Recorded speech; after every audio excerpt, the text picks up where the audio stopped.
नमस्कार। आज अपन बात करते हैं नियमित टीकाकरण सत्र के कुछ परिदृश्य एवं उनके उत्तर।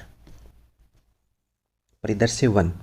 एक महिला नियमित टीकाकरण सत्र में आपके पास आती है और बताती है कि वह 3 माह से गर्भवती है। उस महिला के एक 5 वर्ष का बच्चा है और उससे पूर्व गर्भावस्था के समय टीडी वैक्सीन के 2 टीके लगे हैं। ऐसी स्थिति में आप क्या करेंगे? सही आंसर है, आपको इस महिला को बताना चाहिए कि टीडी वैक्सीन के 2 टीके केवल 3 वर्ष के लिए ही बचाव करते हैं, क्योंकि पूर्व गर्भावस्था को 5 वर्ष हो चुके हैं। उसे वर्तमान गर्भ के समय टीडी से पूर्ण बचाव के लिए टीडी के 2 टीके लगवाने चाहिए। आपको चाहिए कि आप उस महिला को टीडी का टीका आज ही लगावें तथा उस माता को यह भी बताएं कि वह 4 सप्ताह पश्चात टीडी का दूसरा टीका लगवाने आवश्यक आए। यानी टीडी के पहले 2 टीके लग चुके हैं, लेकिन वो 5 साल पहले लगे थे, तो 3 साल से ज़्यादा हो गए हैं, इसलिए उसको दोनों टीके लगेंगे टीडी के, TD first and TD second. Next परिदृश्य। एक महिला जो 4 माह से गर्भवती है, टीकाकरण सत्र में आपके पास आई है। इससे 2 वर्ष पूर्व गर्भधारण के समय उसे टीडी के 2 टीके लगे थे। अब उसे आप कौन सा टीका लगाएंगे? आंसर हो जाएगा कि पूर्व गर्भावस्था 3 वर्ष के भीतर हुई है तथा महिला को टीडी के दोनों टीके प्राप्त हुए हैं, तो इस गर्भावस्था में टीडी का एक ही टीका यानी बूस्टर दिया जाना है। नेक्स्ट परिदृश्य। यदि एक महिला टीकाकरण सत्र में अपने 13 माह के बच्चे के साथ आती है, बच्चे को केवल BCG, pentavalent 1, OPV 1, PCV 1, FIPV 1, रोटा 1 वैक्सीन दी गई है। अब आप बच्चे को कौन सी वैक्सीन देंगे? सही आंसर है, जो कि इस बच्चे की प्रथम खुराक बच्चे को 1 वर्ष के भीतर दी जा चुकी है, इसलिए अब बच्चे को इनकी दूसरी खुराक दी जानी है, यानी पेंटा 2, रोटा 2, OPV 2, FIPV 2, PCV 2। जो कि बच्चा अब 9 माह से बड़ा है, उसे measles rubella 1 and vitamin A की खुराक भी दी जानी है तथा माता को 1 माह पश्चात बच्चे को पेंटावलेंट 3, OPV 3, रोटा 3 के लिए आने को कहें।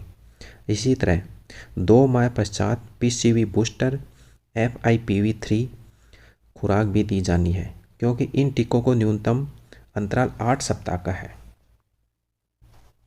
नेक्स्ट परिदृश्य 4।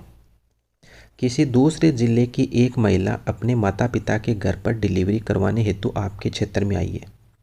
आज वह टीकाकरण सत्र में आपके उपकेंद्र पर अपने 6 माह के बच्चे के साथ आई है और उसे अभी तक कोई भी टीका नहीं लगा है।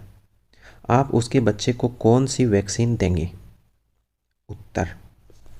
बच्चे को BCG सहित OPV 1, रोटा 1, FIPV 1, PCV 1, पेंटावलेंट 1 के टीके आज ही दें। बच्चे का टीकाकरण कार्ड बनाएं, आज ही टीकाकरण का इंदराज करें। बच्चे की मां को यह सलाह देंगे कि वह टीकाकरण कार्ड को संभाल कर रखें तथा बच्चे को अगले टीके 4 सप्ताह पश्चात लगाने के लिए आना है। जब वह अपने गांव पहुंचे तो अपने क्षेत्र की ANM को टीकाकरण कार्ड आवश्यक दिखाएं। साथ ही आप उस माता को 4 मुख्य संदेश देंगे। पहला संदेश, बच्चे को आज क्या क्या टीके लगाए गए और वे बच्चे को किन किन बीमारियों से बचाते हैं। दूसरा संदेश, अभिभावक बच्चे को टीकों के लिए अगली बार कब लाएं। तीसरा संदेश, लगाए गए टीकों के अल्प दुष्प्रभाव यानी माइनर साइड इफ़ेक्ट क्या हो सकते हैं तथा अभिभावक को ऐसी स्थिति में क्या करना चाहिए। चौथा संदेश, अभिभावक टीकाकरण कार्ड को सुरक्षित रखें तथा अगले टीकाकरण के समय उसे आवश्यक साथ लाएं। परिदृश्य नंबर 5। एक महिला टीकाकरण सत्र में अपने 6 सप्ताह के बच्चे के साथ आई है। वह बच्चे के साथ 1 माह के लिए दूसरे ज़िले से आई है। इस कारण उसके पास बच्चे का टीकाकरण कार्ड नहीं है, किंतु वह बताती है कि उसके बच्चे को जन्म के समय 2 इंजेक्शन लग चुके हैं, एक बाएं हाथ की बाजू पर, दूसरा जांघ पर। ऐसी स्थिति में आप क्या करेंगे? सही आंसर, आप बच्चे की बाईं बाजू पर BCG के टीके का निशान ढूंढेंगे। यदि BCG के टीके का निशान है तो यह दर्शाता है कि बच्चे को BCG का टीका लग चुका है चूँकि दूसरा टीका जन्म के समय जांघ पर दिया गया है तो वह हेपेटाइटिस बी का टीका हो सकता है। अब बच्चे को 6 सप्ताह पर दिए जाने वाले टीके यानी OPV1, रोटा 1, FIPV1, PCV1, पेंटा 1 दिया जाना है। एक नया टीकाकरण कार्ड बनाएं तथा उसमें सभी टीकों का इंदराज करें। इसके साथ ही माँ को मुख्य 4 संदेश दें। अगला परिदृश्य नंबर 6। एक महिला टीकाकरण सत्र में अपने 9 माह के बच्चे को टीके लगवाने के लिए आई है।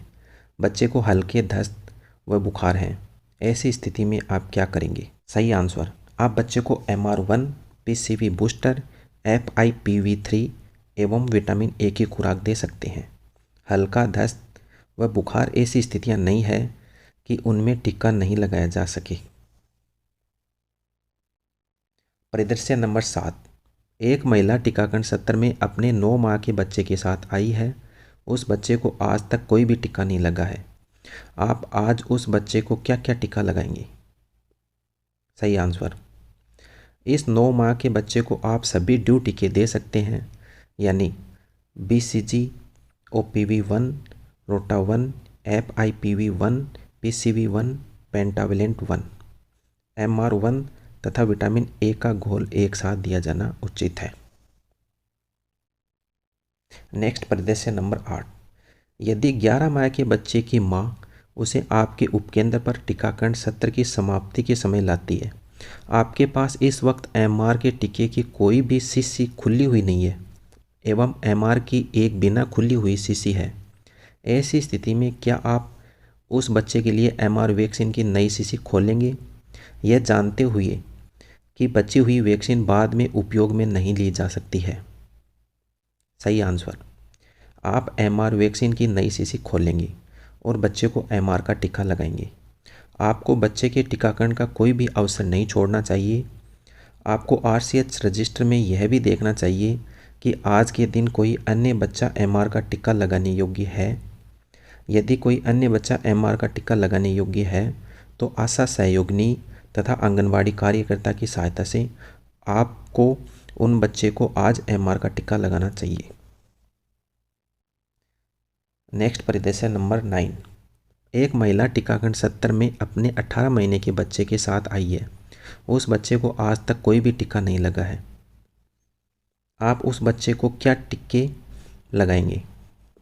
सही आंसर, आप बच्चे को DPT1, OPV1, MR1 का टीका लगाएंगे तथा विटामिन ए की खुराक पिलाएंगे।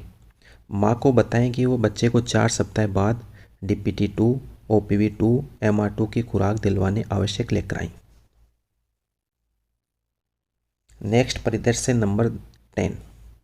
आपके उपकेंद्र पर टीकाकरण सत्र के 2 घंटे पश्चात ही वैक्सीन खत्म हो गई है, परंतु आप जानते हैं कि आज कुछ और बच्चों को टीका लगाना बाकी है।